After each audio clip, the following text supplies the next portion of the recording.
Welcome to the Finding Magic podcast, where we explore themes of magic, of creativity, and of structured intuition, which is using our intuition to lead us through our lives.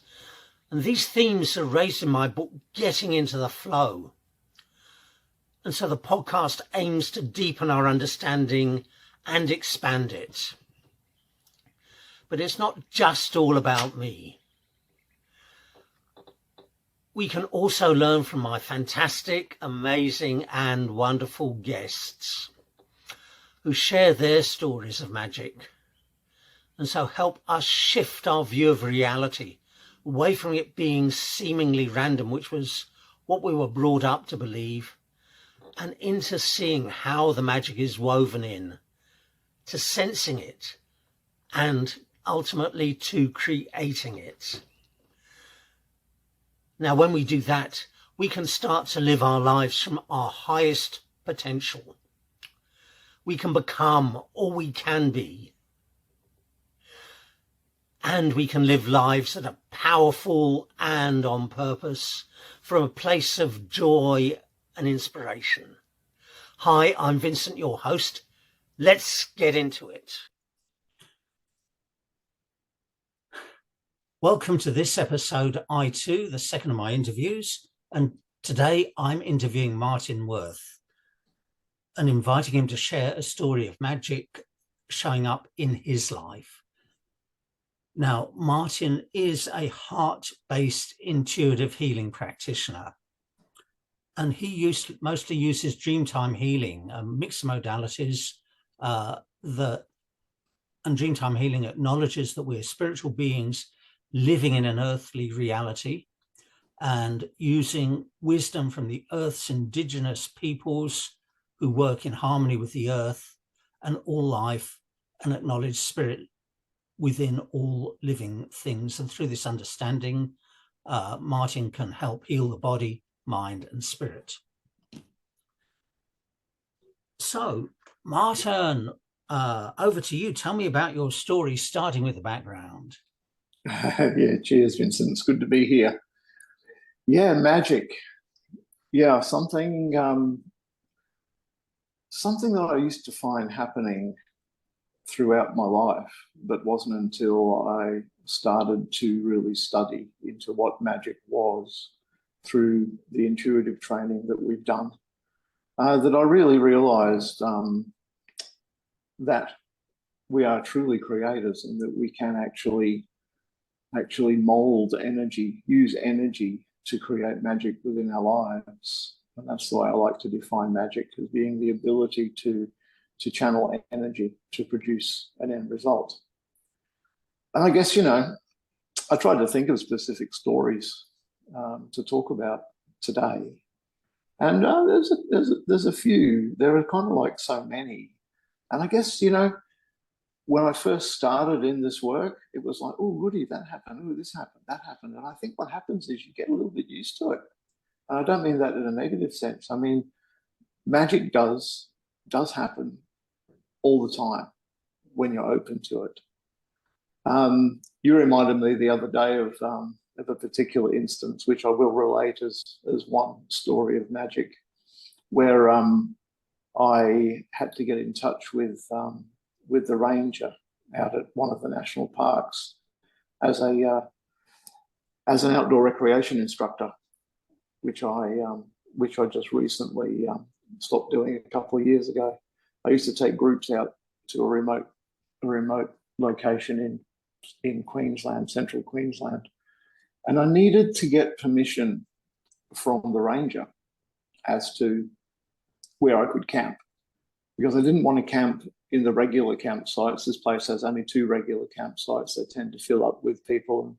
And going out there specifically to do intuitive work, a bit of shamanic work, play some didge, cast a circle, etc.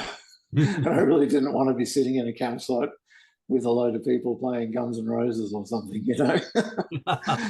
So I had to really speak to the ranger to get permission to camp other than in the designated camping grounds. And there was a complication because I used to be friends with this guy, and we didn't have a falling out, but we lost contact with each other about 20 years ago.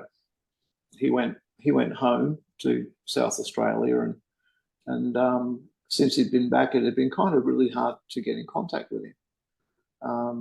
He's a little bit of a recluse.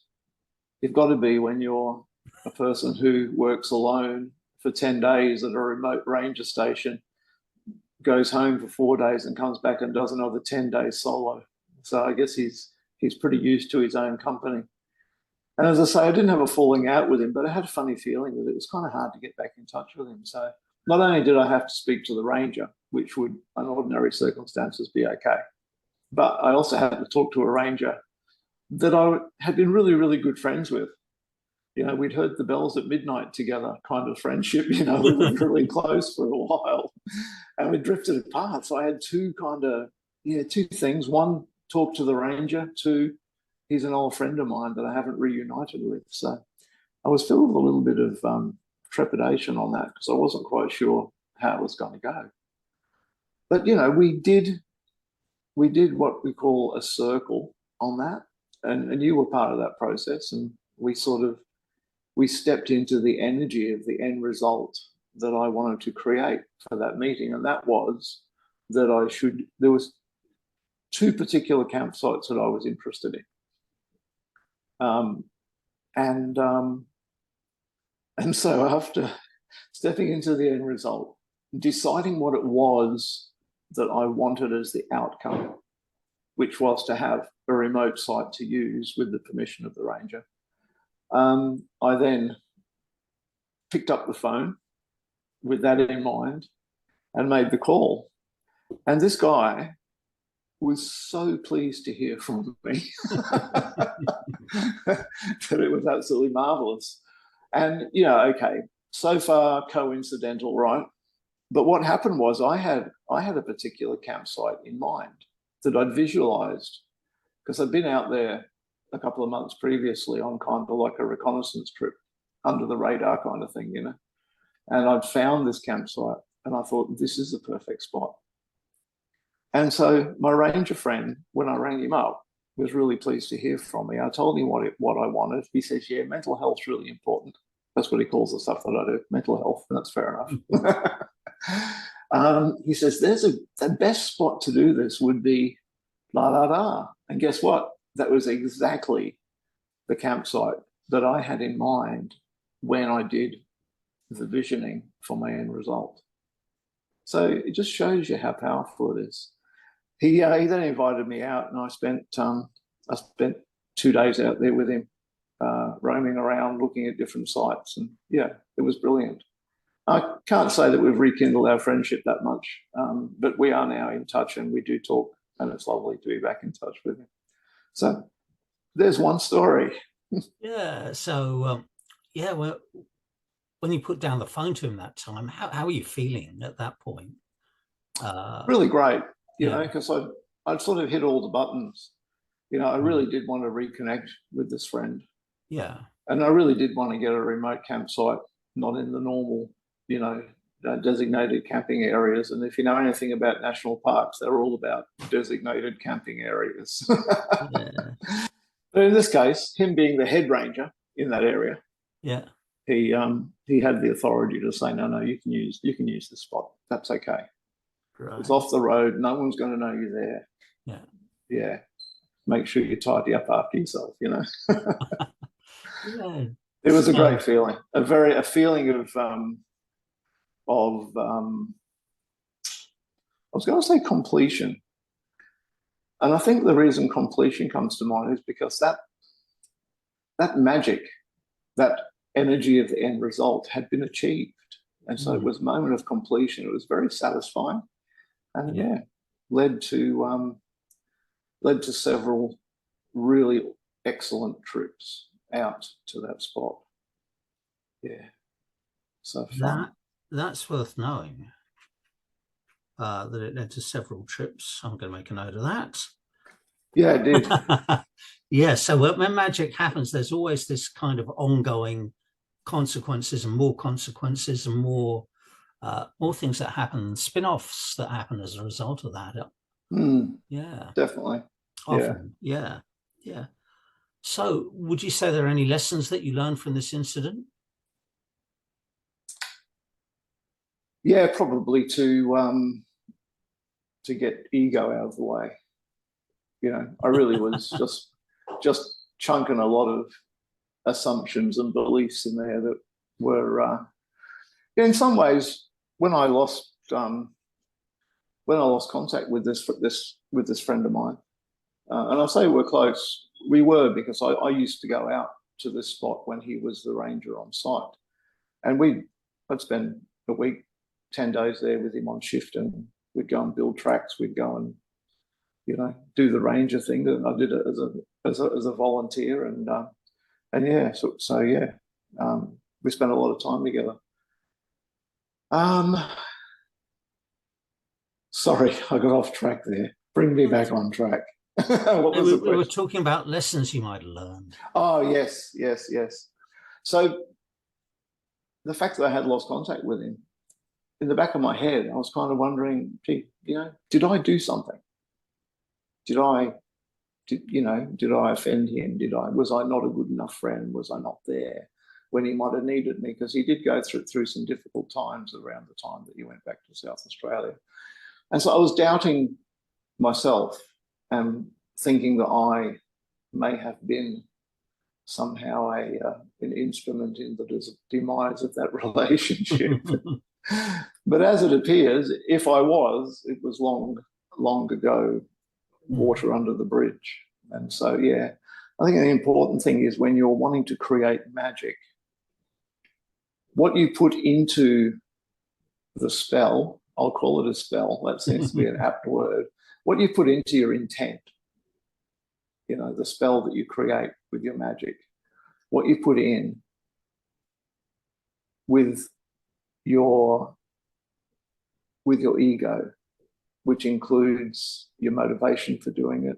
It includes your own assumptions and beliefs. It includes, reservations that you might have.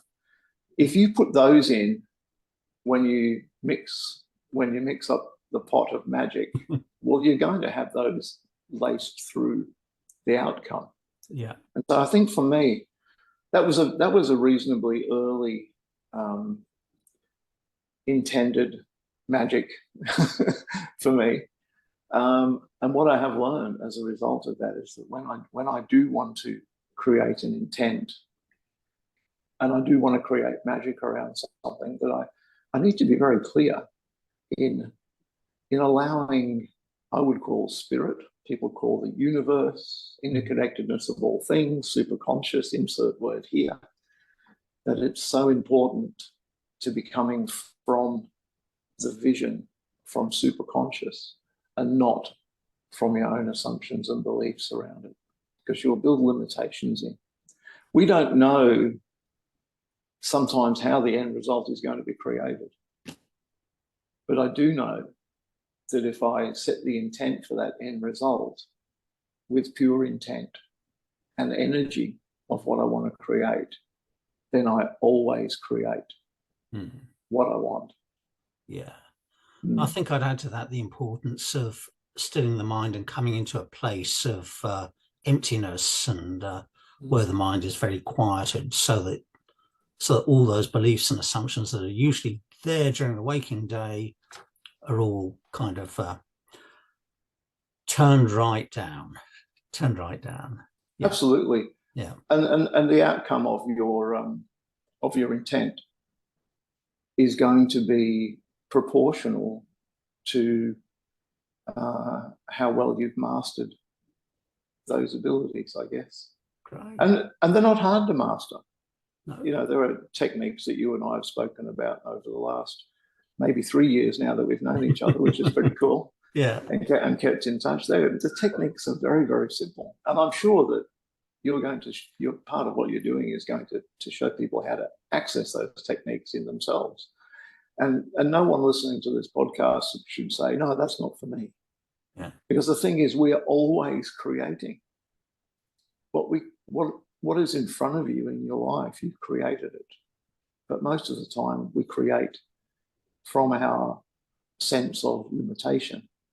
We create unconsciously without thinking about what we're going to create, just by through our actions, our thoughts, the things that we say and how we say it. We're always creating. And if your life right now is the sum result of what you have put into it, the energy that you've put into it. There's an old Scottish saying, hey, all that's been has led us hither, and all that's here will lead us on.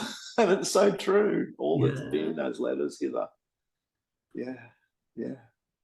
Okay. Well, thank you very much, Martin. Thank you very much for that.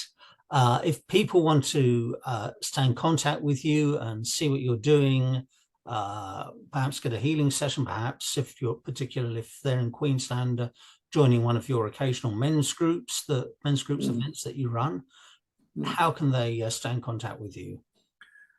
They can contact me through my website, martinworth.com. It's pretty easy to remember.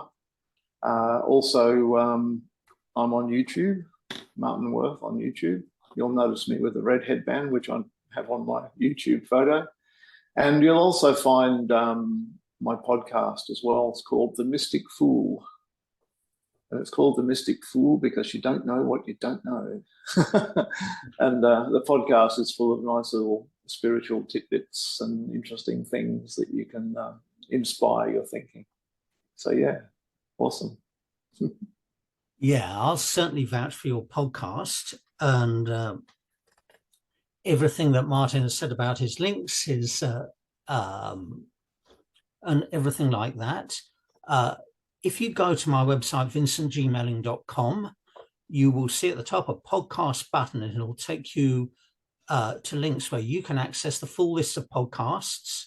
And for this interview, it includes a link to all the resources that Martin has shared with you and me. You can find the full list of podcasts, where you can get them, which platforms, where you can join discussions of the episodes. Okay. If you'd like to learn more about me or my work or about finding magic generally, or if you'd like to find out how to learn structured intuition like Martin was talking about, to create a vision for your life and create your life as you've seen it in that vision and reach your true potential, much more than I can address in the podcast, that's on that website as well, vincentgmailing.com. And finally, there's a button for you to get the book, Getting into the Flow. And if you're listening to this before February 2024, when it's going to be published, there'll be a special early bird offer there. And as I said, there's a button for you to engage with me through the coaching and the trainings I run. So thanks to all of you. Thanks to Martin for joining me. Thanks to the local birds, the golf course and the builders next door for the sound effects. And I'll catch you in the next episode.